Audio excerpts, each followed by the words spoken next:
Okay, hi all my friends. Let's finish chapter 36 of the Bible, Numbers, chapter 36. And we're talking about the daughters of Israel and their inheritance and marrying within their own tribe. So we ended off with verse 9, and we're almost done. Verse 10, even as the Lord commanded Moses, so did the daughters of Zelophehad. For Mahlah, Tirzah, and Hoglah, and Maacah, and Noah, the daughters of Zelophehad, were married unto their father's brothers' sons, cousins. And they were married to the families of the sons of Manasseh, the sons of Joseph, and their inheritance remained in the tribe of the family of their father. These are the commandments and the judgments which the Lord commanded by the hand of Moses unto the children of Israel in the plains of Moses by the Jordan near Jericho. Okay, that is the end of Numbers. Everything was numbered. Every tribe, every portion, everything that had to do with, dividing up is all mathematical. The Lord does like math. And before we get into the book of Deuteronomy, the fifth book of Moses that he's the author, which is commonly accepted. The key word in this whole study of Deuteronomy is to remember.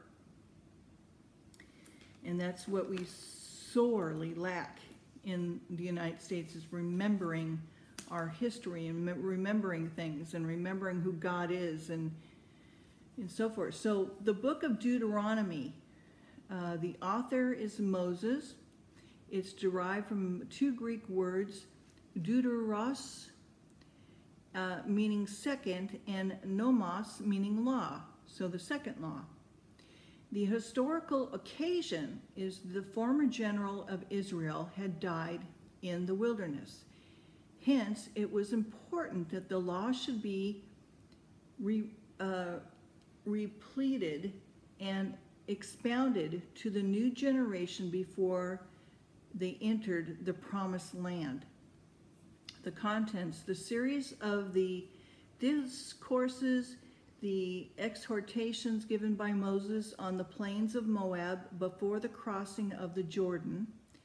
And the main theme is a rehearsal of the laws proclaimed at Sinai, with a call to obedience, interspersed with review of the experiences of the old generation. The key thought here is the divine requirement of obedience. And the synopsis is that there's a rehearsal of God's dealing with Israel in the past. I mean, everything is rehearsal. All the feast, all the trumpets, the Feast of Trumpets, everything in life is a rehearsal until the real deal, okay? Anyway, so rehearsal of God's dealing with Israel in the past, the repletion of the dialogue and the references to the choice of Israel to be separated people, obedient to the divine commandments. So that was 1 through 4, and then 5 through 11. And the code of laws to be observed in Canaan, chapters 12 through 26. Blessings pronounced on the obedience and curses on disobedience. Death and life set before the people, chapters 27 and 30. The final words of Moses, his song, his blessing.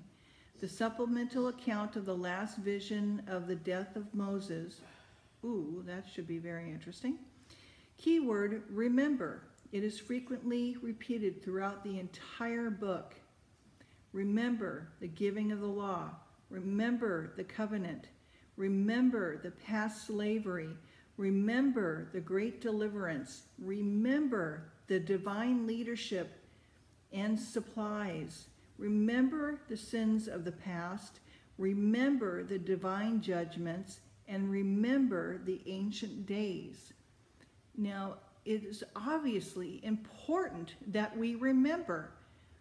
And, you know, we thank goodness we have this Bible, at least, and some other books to help us. You know, my children die for lack of knowledge.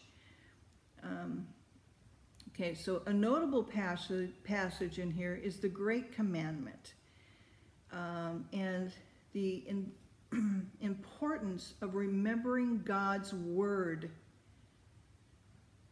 Chapter 6, 4 through 12. The riches of the divine supplies and the dangers of forgetfulness and idolatry. Chapter 8. The blessings of obedience and the curse of sin is in chapter 28. So that's the book of Deuteronomy coming up. Looks like it's going to be another exciting book, and I can't wait to read it to you. I do hope and pray for all of you. Do remember the Lord is coming back soon. We don't know when, but I feel, and I think many Christians are feeling, it could be any time. So be praying for our leaders, and that and praying for your family members, and praying for people to come to Christ. All right, we'll see you later. Bye.